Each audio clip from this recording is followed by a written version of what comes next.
All right, let's talk about something that's, well, it can be a little tough, but it's so important. We're talking about night driving as we get older and how to make a safe decision about it. The whole point of this explainer is to give you a really clear, practical way to feel in control of that choice. Wow, that quote, it really hits home, doesn't it? It's so true. You know that feeling? One night, a drive you've done 1,000 times is just normal. And then maybe the next week, something's different. The road hasn't changed, but how you see it has. And you feel exactly the same, but the world outside the windshield just doesn't. So, if that street, like the back of your hand, suddenly looks a little smeared, a little uncertain, I want you to know something. You're not failing, not at all. What you're doing is actually collecting really useful data. That little feeling of uncertainty, that's just the first signal. It's not a stop sign, it's just a sign to start paying closer attention. And that's exactly what we're here to do. We're going to give you a calm, data-driven way to turn that feeling of, something's different, into a clear, safe decision. This is all about getting past feelings of pride or, even a little bit of panic, and just using a simple objective process. We're going to give you the tools, whether it's for you or maybe for someone you care about. Okay, so let's dive into our first section. And really, the first step here is to completely reframe how we think about this. It's not about how you feel on one particular night. It's about looking at the bigger picture. This right here, this is the core idea. For years, the question has been, how do I feel tonight, right? But that's so subjective. The much safer, much smarter question is, what do my trends show? Because look, anyone can have an off night. We all do. But a trend over a couple of weeks, that tells you something real. It takes the decision out of the realm of just gut feelings and puts it squarely into a smart, data-backed choice. So, how do we actually get that trend data? Well, it's simpler than you think. We're going to introduce you to a really simple tool. It's your 14 days safety log. And the best part is, you can start using it like tonight. And here's why this is so important. A single bad night, that's just an anecdote. It happens to everyone at any age. But what we're looking for is the trend. 3 or 4 nights in a row where things seem a little worse, now that's a pattern. A trend gives you something real, something you can actually act on, in a way that a one-off story just can't. Okay, so what are you actually tracking in this log? It's just 4 simple but really powerful things. First, halos around lights. We'll get into that. You'll just rate the severity from 0 to 10. Second, how long it takes for your eyes to recover from glare, and we'll show you a cool way to measure that in seconds. Third, just a simple count of any hazards you almost missed. Those low-contrast things. And finally, your stress level before and after a trip. That's it. Simple, right? All right, section 3. Let's really dig into these telltale signs. What are halos really? What does glare recovery mean? Let's break it down. Okay, first up, halos. You know exactly what I'm talking about, right? It's that glow or that kind of starburst effect you see around headlights or streetlights.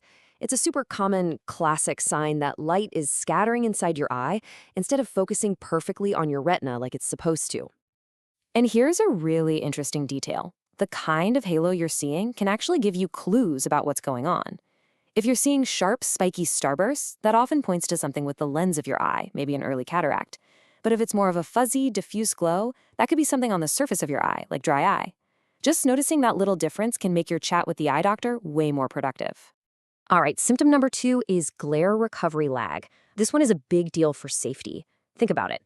A car with those super bright headlights passes you. How long is that moment where you're kind of blinded before you can see the road clearly again? That little bit of time, that gap in your vision, that's what we're talking about, and it is absolutely critical. And here's the cool part. You can actually get a real number for this, and you can do it safely at home, not while you're driving, of course. All you do is sit in a dim room with something to read, like a magazine with gray text. Then, just briefly look over at a bright lamp, look back at the text, and start a timer. Stop it as soon as you can read it comfortably again. Bam! Now you have a number in seconds, not just a vague, oh, it felt long tonight. And our third symptom is contrast loss. I kind of think of this as the sneaky one.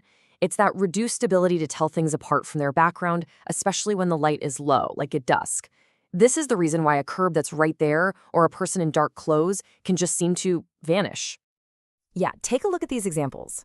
A pedestrian in dark clothes, faded lane lines on a wet black road, unlit curbs. These are the exact kinds of low contrast hazards we're talking about. They're the things that can make you jump because they just seem to appear out of nowhere when your contrast sensitivity isn't what it used to be. Okay, so we've talked about the challenges, but now for the really good part, the solutions. Because this isn't about just stopping, it's about being smart. Let's talk about some small changes you can make that create a huge increase in your safety. First off, let's talk about route engineering. Sounds fancy, but it's just about being strategic. This isn't about giving up your freedom. It's about using your brain to make the drive easier. Stick to roads you know that are well lit. Maybe plan a route that has more right turns, so you're not crossing busy traffic. Avoid that one intersection you know is a nightmare of glare. Heck, even just leaving 30 minutes earlier so you're driving at dusk instead of in total darkness, these are small tweaks with a massive payoff. And hey, don't forget your car itself. These are some of the easiest wins right here. Clean your windshield, and I mean inside and out. That thin film on the inside is a killer for glare. Got cloudy headlights? There are kits for that. Make sure your glasses prescription is up to date and that your dashboard lights aren't cranked up too high. Simple stuff, but it makes a world of difference. All right, Section 5. This is where the rubber meets the road. Literally. You've done your 14-day log, you have the data. Now, what do you do with it? Let's turn that information into a crystal clear decision. Let me tell you a quick story about how this works in the real world. Meet Marian. She's 74. She started noticing she was misjudging the curb near her pharmacy, a curb she's driven past for years. Now, this could have turned into a big family argument, right? But instead, they just calmly said, hey, why don't we try tracking this for 2 weeks and just see what the data says? And you know what? The log did all the heavy lifting. It removed the emotion from the conversation. The numbers objectively showed that her halos were getting worse, her glare recovery was a little slower, and it captured one scary near miss she had on a rainy night. The data just made the next step obvious. No argument needed. They all agreed to pause night driving for a bit and get some appointments scheduled. And here's the best part of the story. The result wasn't Marian loses her keys. The result was a new glasses prescription and some simple dry eye treatment. She was back on the road safely during the day, and they had a new, safer routine for the evenings. See? Nobody had to win an argument. They just worked together and won a safer outcome for everyone. That's the power of this approach. So, here it is, the 3-zone decision framework. This is the tool that puts it all together. It's super simple. If your log data is stable and you've had no scary moments, you're in the green zone. Just keep doing what you're doing and reassess in a month. If your numbers are getting worse for 3 or more nights, you're in the yellow zone.